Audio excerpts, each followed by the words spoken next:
भारत का भूगोल, Indian geography एक ऐसा सब्जेक्ट जिससे हर एक एग्जाम में सवाल पूछे जाते हैं। लेकिन जब बात किया जाए बीएसएससी की, बीपीएससी की या बिहार एसआई मेंस की, तो इन तीनों एग्जाम में इस टॉपिक से बहुत ही ज़्यादा सवाल पूछे जाते हैं। तो आज हम लोग डील करेंगे इंडियन ज्योग्राफी, भारत के भूगोल से 25 important MCQ questions with detail analysis. इनमें से कई सवाल कई एग्जाम में पूछे जा चुके हैं, तो कॉपी और कलम के साथ तैयार हो जाइए। सब्सक्राइब करें हमारे चैनल एम सिंह फाउंडेशन को और बेल आइकन को प्रेस करने के बाद नोटिफिकेशन को ऑन कर लें कॉम्पिटिटिव एग्जाम की तैयारी एवं संबंधित सभी जानकारी सबसे पहले पाने के लिए। आज के सेट का पहला प्रश्न, नोहकलियाई झरना किस प्रदेश में है? ठीक है, ऑप्शंस देखिए, केरल, असम, मणिपुर या मेघालय। तो इस प्रश्न का सही उत्तर हो जाएगा डी। तो इसका हम लोग एनालिसिस देखते हैं। देखिए, नोहकलियाई झरना जो है ये मेघालय में है और मेघालय के चेरापूंजी में है। यह 1115 फीट करीब 340 मीटर ऊंचा है और इसकी चौड़ाई जो है 75 फीट है। तो काफ़ी इंपॉर्टेंट है नोहकलियाई झरना। अगला प्रश्न देखते हैं, निम्नलिखित में से किस में बायोम पेड़ नहीं है? प्रश्न संख्या 2। अब इसके ऑप्शंस देखिए, option A taiga, option B tundra, C chaparral या डी सवाना। पूछ रहा है कि किन वन प्रदेश में जो है आपको बायोम पेड़ नहीं मिलते हैं। तो इस प्रश्न का सही उत्तर हो जाएगा option B. Option B, tundra में क्या होता है कि टुंड्रा प्रदेश क्षेत्र जो होता है उत्तरी ध्रुव के समीप स्थित है। इस स्थान पर जलवायु अत्यधिक शीत होने के कारण यहाँ के पर सीमित संख्या में वनस्पति उपलब्ध होते हैं, इसलिए यहाँ पे बायोम नहीं पाए जाते हैं। तो इन चीज़ों का आप लोग स्क्रीनशॉट भी रख सकते हैं। प्रश्न संख्या 3, भारत के विशाल मैदान के संबंध में निम्नलिखित में से कौन सा कथन सही है? ऑप्शंस, भारत में विश्व का सबसे बड़ा अलुवियल निक्षेप पाया जाता है। खादर क्षेत्र की अपेक्षा बांगर में न्यू अलुविलियम है। खादर क्षेत्र निम्न ऊंचाई वाले क्षेत्रों में स्थित है। ऑप्शंस देखिए, 1 और 2, 2 और 3, 1 और 3 और डी 1, 2, 3। तो ये विशाल मैदान क्षेत्र के बारे में पूछ रहा है। इससे भी काफ़ी इंपॉर्टेंट है सवाल ये। इस प्रश्न का सही उत्तर हो जाएगा ऑप्शन सी, केवल 1 और 3। यानी कि भारत में विश्व का सबसे बड़ा अलुविलियन निक्षेप पाया जाता है और खादर क्षेत्र निम्न ऊंचाई वाले क्षेत्र में स्थित होते हैं। इसका एनालिसिस क्या कहता है ये भी हम लोग देख लेते हैं। उत्तर भारत में गंगा के विशाल मैदान विश्व के सबसे बड़े अलुविलियम निक्षेप हैं और हिमालय से बहने वाली नदियों द्वारा यह पर उपजाऊ मिट्टी का निक्षेप किया जाता है। खादर क्षेत्र की रचना नई अलुविलियम से होती है। यहाँ निम्न ऊंचाई वाले युक्त क्षेत्र होते हैं। तो काफ़ी इंपॉर्टेंट है, जितने भी मिट्टी जो नदियों द्वारा लाए जाते हैं वो अलुविलियम कहलाते हैं और वहाँ की जो उपज का जो दर होता है वो काफ़ी ज़्यादा होता है। प्रश्न संख्या 4, भारत के राजस्थान के कुल क्षेत्रफल का कितना प्रतिशत हिस्सा थार मरुस्थल में स्थित है? यानी कि राजस्थान जो राज्य है उसका कितना प्रतिशत हिस्सा आपको थार है? 30%, 40%, 60% या 70%? सोच लीजिए। इसका सही उत्तर हो जाएगा सी, 60%। यानी राजस्थान के कुल क्षेत्रफल का 60% आपको थार मरुस्थल है। देखिए, थार मरुस्थल विश्व का 10 सबसे बड़ा मरुस्थल है ना। और ये जो है यह मरुस्थल भारतीय उपमहाद्वीप में स्थित लगभग 2 लाख वर्ग किलोमीटर क्षेत्र में फैला हुआ है। राजस्थान इसका प्रमुख जो है धारक क्षेत्र है। अगला प्रश्न देखते हैं, प्रश्न संख्या 5, ग्लेशियर के पिघलने, वाष्पीकरण, हिमस्खलन के कारण बर्फ कम होने को क्या कहा जाता है? ग्लेशियर्स की बात की जा रही है यहाँ पे। ऑप्शंस देखिए, अपक्षरण, गलिंग, क्रीप या प्लगिंग। सोच लीजिए। इस प्रश्न का सही उत्तर हो जाएगा ए, अपक्षरण। ठीक है ना। देखिए, क्या होता है कि ग्लेशियर में वाष्पीकरण, पिघलने अथवा अन्य कारणों से बर्फ़ कम होने को क्या कहा जाता है? अपक्षरण कहा जाता है। तो कारण क्या होते हैं? बल पिघलने के 3 कारण यहाँ पे बतलाए गए हैं। वाष्पीकरण, या तो पिघलने, या अन्य कारणों से जब बर्फ़ पिघल जाते हैं तो उसको हम लोग बोलेंगे अपक्षरण। ठीक है ना। अगले प्रश्न की ओर जाते हैं। प्रश्न संख्या 6, ग्लेशियर निक्षेप के लिए निम्नलिखित में से कौन से शब्द का प्रयोग किया जाता है? ग्लेशियर से ही है, ग्लेशियर निक्षेप के लिए। ऑप्शन देखिए, मोरोन, ड्रमलिंस, केटल या एस्केरी। सोच लीजिए। नए नए प्रश्न आ रहे हैं लेकिन ये सारे प्रश्न पूछे जा चुके हैं तो इसलिए काफ़ी इंपॉर्टेंट है। इस प्रश्न का सही उत्तर हो जाएगा डी, एस्केरी। है कि नहीं? ग्लेशियर निक्षेप की बात की जा रही है यहाँ पे। इसका देखिए क्या होता है एस्केरी। एस्केरी छोटे से पथरीले द्वीप को कहा जाता है। ठीक है ना। छोटा है और पथरीला द्वीप है जहाँ पर मानवीय जीवन यापन की संभावना कम होती है। इसे लो सी स्टेक भी कहा जाता है। लो सी स्टेक और एस्केरी दोनों एक ही शब्द को कहा जाता है। और ग्लेशियर निक्षेप के कारण जो होता है ना, ग्लेशियर निक्षेप यहाँ कहने का मतलब वहाँ पे ज़्यादा आपको बर्फ़ है और वहाँ पे पथरीली आपको पहाड़ है तो वहाँ पे जीवन यापन संभव नहीं है। इसी को लो सी स्टेक या फिर एस्केरी कहा जाता है। स्क्रीनशॉट आप लिख सकते हैं इसको। अगले प्रश्न की ओर बढ़ते हैं। प्रश्न संख्या 7, देखिए प्रश्न संख्या 7 क्या बोल रहा है कि डैम्पियर होजेस रेखा निम्नलिखित में से किससे संबंधित है? काफ़ी महत्वपूर्ण प्रश्न और कई बार पूछा जाएगा कई एग्जाम में। खंबात की खाड़ी, पल्क जल डमरू, अंडमान व निकोबार द्वीप समूह या सुंदरबन। यहाँ पे होगा पाक जल डमरू। ऑप्शंस देख लीजिए आप। तो इसका सही उत्तर हो जाएगा आपका डी, सुंदरबन में, ठीक है ना। तो ये डेम्पियर हेओजेस रेखा जो है सुंदरबन में पाया जाता है। 7 का सही ऑप्शन हो जाएगा डी। इसका विश्लेषण हम लोग देखते हैं। देखिए ये जो डेम्पियर होजेस रेखा है एक काल्पनिक रेखा है जिसे 1829-30 में खींचा गया था, ठीक है ना। और यह सुंदरबन रेखा जो है डेल्टा है कि उत्तरी सीमा को दर्शाता है। सुंदरबन डेल्टा जो है उसकी उत्तरी सीमा को ये डेम्पियर होजेस रेखा दर्शाता है। 1829-30 में इसको खींचा गया था। यह रेखा पश्चिम बंगाल के 24 परगना जिला के समांतर में स्थित है। तो पश्चिम बंगाल के 24 परगना जिला के समांतर में ये स्थित है। काफ़ी महत्वपूर्ण जानकारी थी। अगले प्रश्न को, उत्तर पश्चिमी वनों के कारण भारत में क्या होता है, ये इफेक्ट पूछ रहा है। उत्तर पूर्वी भारत में शीतकालीन वर्षा, चेन्नई में शीतकालीन वर्षा, थार मरुस्थल में तूफान या हिमालय में तेज हवाएं। तो इस प्रश्न का सही उत्तर हो जाएगा ऑप्शन बी, चेन्नई में शीतकालीन वर्षा। देखिए क्या होता है कि उत्तर पूर्वी व्यापारिक पवनों के कारण चेन्नई में शीतकालीन वर्षा होता है। और ये जो वर्षा होता है अक्टूबर से लेकर आपको जनवरी फरवरी के बीच में कभी भी होता है। जबकि भारत में सर्वाधिक वर्षा जो होता है वो दक्षिण पश्चिम मानसून के कारण होता है। अगले प्रश्न की ओर आते हैं। प्रश्न संख्या 9, भारत का सबसे बड़ा नमक उत्पादक राज्य कौन सा है? आसान सवाल है। ऑप्शंस पहले देख लेते हैं। इसका नमक उत्पादन की बात की जाती है राजस्थान, गुजरात, तमिलनाडु या उड़ीसा। तो इसका सीधा सा उत्तर और सही उत्तर हो जाएगा बी, गुजरात, ठीक है ना।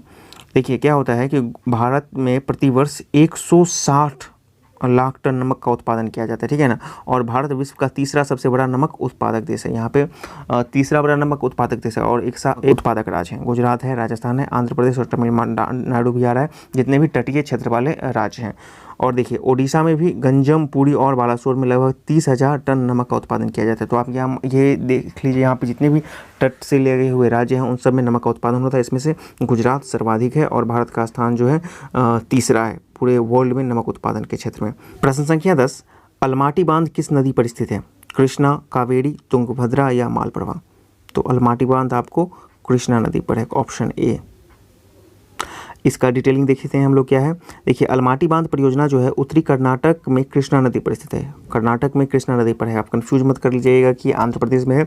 और यह परियोजना 2005 में बनकर तैयार हुई। तो अलमाटी बांध कृष्णा नदी और ये उत्तरी कर्नाटक में स्थित है। प्रश्न संख्या 11, भारचुकी प्रपात किस राज्य में स्थित है? कर्नाटक, आंध्र प्रदेश, तेलंगाना या तमिलनाडु। सोच लीजिए। इसका सही ऑप्शन हो जाएगा ऑप्शन ए, यह जो है कर्नाटक में अवस्थित है। देखिए भारचुकी जो है ये प्रपात बेंगलोर से 130 किलोमीटर दूर स्थित है। वास्तव में यह जलप्रपात शिव समुद्रम प्रपात का ही एक हिस्सा है। भारचुकी और कर्नाटक में है भारचुकी और बेंगलोर से 130 किलोमीटर दूर स्थित है।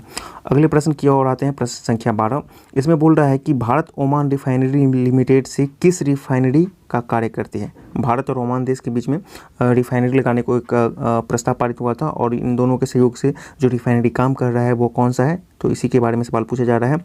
भारत ओमान रिफाइनरी लिमिटेड निम्नलिखित में से किस रिफाइनरी का कार्य करती है? देखिए बोंगाईगांव रिफाइनरी, बीना रिफाइनरी, हल्दिया रिफाइनरी या नुमालीगढ़ रिफाइनरी। ऑप्शन सोच लीजिए। हर एक प्रश्न यूनिक है और बहुत ही इंपॉर्टेंट है, खासकर BRSI मेंस और BPSC से लेकर फर्स्ट BCS इंटर लेवल में। इसका सीधा उत्तर और सही उत्तर हो जाएगा बीना रिफाइनरी, ठीक है ना। बीना रिफाइनरी भारत और ओमान के सहयोग से बना था और ये जो है मध्य प्रदेश के सागर में स्थित है। इस तेल शोधक की स्थापना 2011 में भारत ओमान रिफाइनरी लिमिटेड ने की थी। अगले प्रश्न की ओर बढ़ते हैं। निम्नलिखित में से किस नदी का उपयोग ऑलिव रिडले कछुआ अंडे देने के लिए क्या करते हैं? देखिए ऑलिव रिडले कछुए से संबंध में बिहार SIPT जो है 2019 में हुआ था, उसमें भी सवाल पूछा गया था। और सवाल को एक बार फिर से देखते हैं और ऑप्शंस देखते हैं। भारत में निम्नलिखित में से किस नदी का उपयोग ऑलिव रिडले कछुआ अंडे देने के लिए करते हैं? देवी नदी, पेन्नार नदी, हुगली नदी या भीमा नदी। ऑप्शन सोच लीजिए। इसका सही उत्तर हो जाएगा ए, देवी नदी। देखिए देवी नदी जो है उड़ीसा में है और ये महानदी का एक भाग है। देखिए ना देवी नदी जो है महानदी का एक प्रमुख शाखा है। ये उड़ीसा में बहने के बाद बंगाल की खाड़ी में गिरती है। निम्नलिखित में से किस क्षेत्र में मक्का प्रमुख भोजन है? पश्चिमी यूरोप, रूस, मध्य अफ्रीका या दक्षिण पूर्व एशिया। बहुत ही आसान है इसका हो जाएगा मध्य अफ्रीका, है कि नहीं? Option C. देखिए मध्य अफ्रीका जो है क्या है कि मक्का के विभिन्न भौगोलिक क्षेत्रों में उगाई जाती हैं, जिसमें विटामिन A, C और E कार्बोहाइड्रेट प्रचुर मात्रा में पाए जाते हैं। यह आवश्यक पोषक तत्वों तथा ऊर्जा का एक अच्छा स्रोत है। तो इसका सीधा उत्तर हो जाएगा सी, मध्य अफ्रीका। अब देखिए सांकोसी नदी किन दो राज्यों के बीच सीमा बनाती है? बिहार पश्चिम बंगाल, असम अरुणाचल, असम पश्चिम बंगाल या बिहार झारखंड। तो इसका ऑप्शन हो जाएगा ऑप्शन बी असम और अरुणाचल प्रदेश। देखिए असम और अरुणाचल प्रदेश में जो है ना, ये सांकोसी नदी उत्तरी भूटान से निकलती है, उत्तरी भूटान के उत्तर भाग से निकलता है। असम में यह नदी ब्रह्मपुत्र में सम्मिलित हो जाती है। यह नदी असम और अरुणाचल प्रदेश के बीच सीमा का निर्माण करती है, सांकोसी नदी, ठीक है ना। अगले प्रश्न की ओर बढ़ते हैं। पीर पंजाल श्रेणी से प्रश्न है, ठीक है ना। प्रश्न संख्या 16, पीर पंजाल पर्वत श्रेणी किस राज्य में अवस्थित है? ऑप्शंस अरुणाचल प्रदेश, जम्मू कश्मीर, पंजाब या उत्तराखंड। इसका उत्तर हो जाएगा बी, जम्मू कश्मीर। पीर पंजाल के बारे में कुछ हम लोग जान लेते हैं। पीर पंजाल श्रेणी जो है आंतरिक हिमालय में स्थित है, इंटरनल हिमालय का भाग है। यह पूर्व पश्चिम की ओर हिमाचल प्रदेश और जम्मू कश्मीर व पाकिस्तान अधिकृत कश्मीर में स्थित है। भारत में कहाँ है ये? तो हिमाचल प्रदेश में है, जम्मू कश्मीर में है और पाकिस्तान अधिकृत कश्मीर में भी है, POK जिसको बोला जाता है। इसकी ऊंचाई 1400 मीटर से 4100 मीटर के बीच में अवस्थित है पीर पंजाल, ठीक है, जम्मू कश्मीर में। तो अब प्रश्न संख्या हम लोग 17 की तरफ बढ़ते हैं। 17 क्या बोल रहा है कि भारत में अधिकतम किस प्रकार के वन पाए जाते हैं? प्रश्न संख्या 17। ऑप्शंस देखिए इसका, उष्णकटिबंधीय पर्णपाती, सवाना व मरुस्थलीय वनस्पति, भूमध्य रेखीय सदाबहार या उष्णकटिबंधीय वर्षावन। तो भारत की बात की जा रही है तो इसका ऑप्शन हो जाएगा ए, उष्णकटिबंधीय पर्णपाती। भारत में जो है, जो यहाँ पर जलवायु मानसून है उसके कारण यहाँ पे उष्णकटिबंधीय पर्णपाती वन पाए जाते हैं। देखिए भारत में अधिकतर उष्णकटिबंधीय पर्णपाती वन पाए जाते हैं। इन्हें मानसूनी वन भी कहा जाता है, ठीक है ना। यह वन 70 से 200 सेंटीमीटर वर्षा वाले क्षेत्र में पाए जाते हैं। इन वनों में चंदन, शीशम, महुआ, साल, टीक, बांस आदि वृक्ष पाए जाते हैं। प्रश्न संख्या 18, बिना ऑक्सीजन आपूर्ति के माउंट एवरेस्ट की चढ़ाई करने वाले पहले व्यक्ति कौन थे? Options Terrence Bannon, Duncan चेस्ले, Reinhold मेंसेर या जीन नोइले। इसका ऑप्शन हो जाएगा सी, राइनहोल्ड मेंसेर। ये बिना ऑक्सीजन आपूर्ति के माउंट एवरेस्ट पर चढ़ने वाले पहले व्यक्ति थे, ठीक है ना, राइनहोल्ड मेंसेर। इसके बारे में कुछ हम लोग जानते हैं। देखिए जर्मनी के राइनहोल्ड मेंसेर जो है 1978 ईस्वी में पीटर होवेलर के साथ बिना ऑक्सीजन के माउंट एवरेस्ट की चढ़ाई की थी। वे समुद्र तल से 8000 मीटर की ऊंचाई स्थित वाले सभी पर्वतों पर चढ़ने वाले पहले व्यक्ति हैं, ठीक है ना। ये राइनहोल्ड मेंसेर ये जर्मनी के हैं, ठीक है ना, और पीटर होवेलर के साथ ये इस चढ़ाई को पूरा किए थे। प्रश्न संख्या 19, भारत भूमध्य रेखा के उत्तर में किस अक्षांश के बीच में स्थित है? ऑप्शंस 8 डिग्री 4 मिनट से 37 डिग्री 6 मिनट, 60 डिग्री 4 मिनट से लेकर 39 डिग्री 6 मिनट, 8 डिग्री 7 मिनट से लेकर 36 डिग्री 6 मिनट या 7 डिग्री 4 मिनट से लेकर 40 डिग्री 6 मिनट। तो भारत जो है भूमध्य रेखा के उत्तर में 8 डिग्री 4 मिनट से लेकर 37 डिग्री 6 मिनट के बीच में अवस्थित है।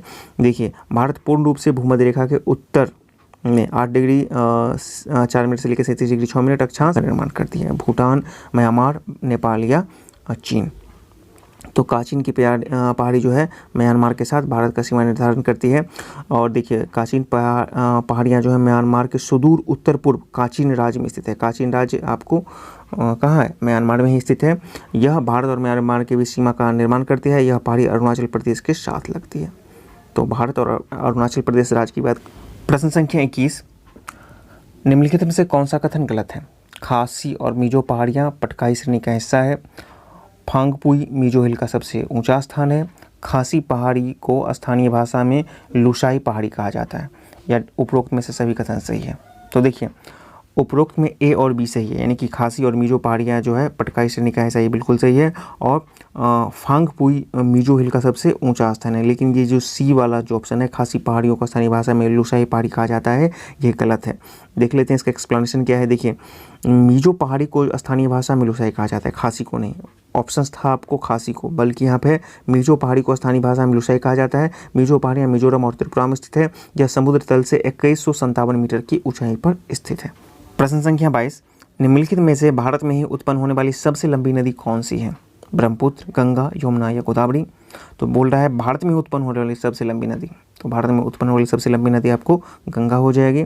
और देखिए गंगा नदी जो है उत्तराखंड में गंगोत्री ग्लेशियर से निकलती है। इसकी कुल लंबाई 25 यानी कि 2525 किलोमीटर है। बांग्लादेश से होते हुए बंगाल की खाड़ी में गिरती है, ठीक है। वैसे बात की जाएगी तो ब्रह्मपुत्र सबसे लंबी नदी है, लेकिन भारत में उत्पन्न होने वाली की बात की जा रही है तो इस चारों ऑप्शंस के अनुसार। प्रश्न संख्या 23, निम्नलिखित में से भारत के किस राज्य की सीमा म्यांमार से नहीं लगती है? अरुणाचल प्रदेश, मणिपुर, नागालैंड या असम। तो इसका उत्तर हो जाएगा सही डी, असम की सीमा आपको म्यांमार राज्य से नहीं लगती है। इसका विश्लेषण हम लोग देखते हैं। देखिए भारत की म्यांमार से जो है कुल सीमा 1643 किलोमीटर है। और म्यांमार के साथ अरुणाचल प्रदेश, नागालैंड, मणिपुर और मिजोरम की सीमा लगती है। किस किस की लगती है म्यांमार के साथ देख लीजिए, अरुणाचल प्रदेश की, ठीक है, नागालैंड की और मणिपुर और मिजोरम, यानी कि 4 का। अरुणाचल प्रदेश, नागालैंड, मणिपुर और मिजोरम की सीमा लगती है आपको म्यांमार के साथ भारत। अगला प्रश्न देखते हैं 24, प्रश्न संख्या 24, मालवा पठार किस राज्य का हिस्सा नहीं है? राजस्थान, गुजरात, महाराष्ट्र या मध्य प्रदेश? तो मालवा पठार आपको महाराष्ट्र का हिस्सा नहीं है, बाकी राजस्थान, गुजरात, मध्य प्रदेश में इसका कुछ कुछ हिस्सा आ जाता है, ठीक है ना। देखिए मालवा पठार राजस्थान का है, मध्य प्रदेश का है, गुजरात में फैला हुआ है। इसका कुल क्षेत्रफल जो है 81,767 वर्ग किलोमीटर है, लेकिन ये महाराष्ट्र में नहीं है। प्रश्न संख्या 25, निम्नलिखित में से कौन सा कथन गलत है? सुंदरबन डेल्टा में विश्व का सबसे बड़ा मैंग्रोव वन है, ऑप्शन ए है। ऑप्शन बी, भारत विश्व का सबसे बड़ा माइका उत्पादक है। ऑप्शन सी, ईस्टर आइलैंड एकमात्र ऐसा क्षेत्र है जो पृथ्वी पर भारत की ठीक विपरीत दिशा में स्थित है, ठीक है ना। और डी हो जाएगा, भारत की सबसे बड़े खारे पानी की झील गुजरात में है। तो देखिए ऑप्शन सोचिए, इसका सही जो ऑप्शन हो जाएगा, उत्तर हो जाएगा कि कौन सा कथन हमको गलत चुनना है, तो इसका गलत कथन डी हो जाएगा। भारत का सबसे खारे पानी का झील गुजरात में गलत है। भारत का सबसे बड़ा खारे पानी का झील आपको उड़ीसा में है, गुजरात में नहीं है। बाकी तीनों ऑप्शन आपके सही हैं। सुंदरबन डेल्टा में मैंग्रोव का सबसे बड़ा उत्पादन होता है। भारत विश्व में सबसे बड़ा माइका उत्पादक है, ये भी सही है। और ईस्टर आइलैंड जो है एक ऐसा क्षेत्र है जो ठीक भारत के विपरीत में स्थित है। इसका और विश्लेषण को हम लोग देते हैं। चिल्का झील भारत के सबसे बड़े खारे पानी का झील है। यह झील लगभग 1100 वर्ग किलोमीटर के क्षेत्र में फैली हुई है। यह झील ओडिशा में स्थित। इस प्रकार आज के सेट में आपने भारत के भूगोल यानी इंडियन ज्योग्राफी के 25 महत्वपूर्ण प्रश्नों को देखा। ये प्रश्न काफ़ी महत्वपूर्ण हैं। आप लोग कमेंट सेक्शन में ये भी बताइएगा कि आपको आज के प्रश्न कैसे लगे। साथ ही साथ यदि आपने अभी तक चैनल को सब्सक्राइब नहीं किया तो चैनल को सब्सक्राइब कर लें, क्योंकि अब से हम लोग लगातार ऐसे ही अलग अलग टॉपिक के वीडियो इस चैनल पे अपलोड करते रहेंगे। वीडियो पसंद आया हो तो इसे लाइक शेयर करना ना भूलें। वीडियो देखने के लिए बहुत बहुत धन्यवाद।